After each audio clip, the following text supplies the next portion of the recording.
এই গ্রামেই থাকতো এক সাপুড়ে পরিবার। এই পরিবারে ৩ জন সদস্য। তারা হচ্ছে সাপুড়ে সর্দার দুলাল, তার স্ত্রী বাসনা ও তাদের একমাত্র ছেলে বিমল। কই গো গিন্নি, তোমার ছেলে কোথায়?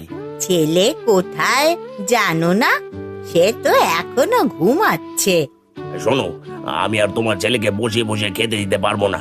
আজ থেকে ওকে আমার সাথে সাপ ধরতে যেতে হবে। তাকে আমি কম বলি? তোমার ছেলে তো হয়েছে সবার চেয়ে উল্টো। সে কিছুতেই সাপ ধরতে চায় না। ওর নাকি এসব ভালো লাগে না। ওর কি ভালো লাগে আর কি ভালো লাগে না তা দেখার সময় আর নেই। ওকে ডাকো, ওকে বলো এখনই আমার সাথে সাপ ধরতে যেতে হবে। আমি পারবো না, তোমার ছেলেকে তুমি ডাকো। হ্যাঁ, আমি ডাকছি। বিমল, বিমল, তাড়াতাড়ি উঠে বাইরে আয়। কি রে বিমল?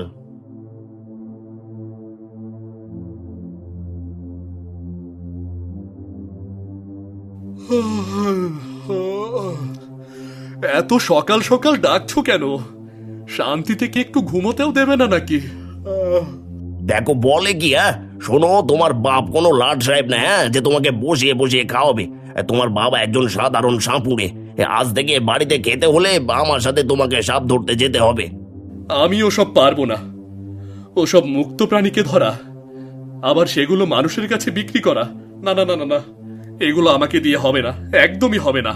শোনো শোনো, তোমার ছেলে বলে কি, আমি শেষবারের মতো বলে দিলাম, আজ যদি ও আমার সাথে না যায় তাহলে ওর সাথে সাথে তোমারও ভাতও বন্ধ, আমি এই বলে দিলাম। হ্যাঁ, যা বাবা বিমল, যা, তোর বাবার সাথে যা।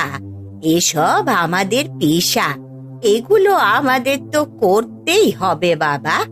তোর বাবা কত কষ্ট করে তোকে বড় করেছে, তোর কি তার উপরে কোনো দায়িত্ব নেই? যা। ঠিক আছে, যাচ্ছি, কিন্তু প্রতিদিন যেতে পারবো না। প্রয়োজন হয় আমি অন্য ব্যবসা করব, তবু ওই নিরীহ প্রাণীদের আমি কিছুতেই ধরতে পারবো না। ঠিক আছে, আগে বেশি বেশি করে সাপ ধরে টাকা পয়সা জোগাড় কর, তারপর না হয় সেই টাকা দিয়ে ব্যবসা করিস। ঠিক আছে, চলো।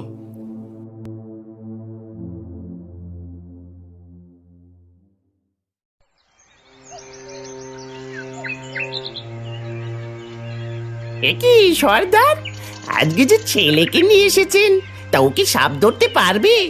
ধরতে পারবে না তা তো আমিও জানি, কিন্তু শিখতে তো পারবে। হ্যাঁ, ঠিকই বলেছেন। আজ হোক বা কাল সাপ তোকে ধরতেই হবে। না, আমি তোমাদের মতো সাপ ধরবো না। আমি কোনো নিরীহ প্রাণীকে কষ্ট দিতে চাই না। এই প্রথমে আমিও এমন বলছিলাম, কিন্তু এখন নেশা পেশা দুটোই হয়ে গেছে। চলেন চলেন সর্দার, আজ অনেক ভেতরে যেতে হবে, তাহলে বেশি করে সাপ ধরতে পারবো। হ্যাঁ, চলো।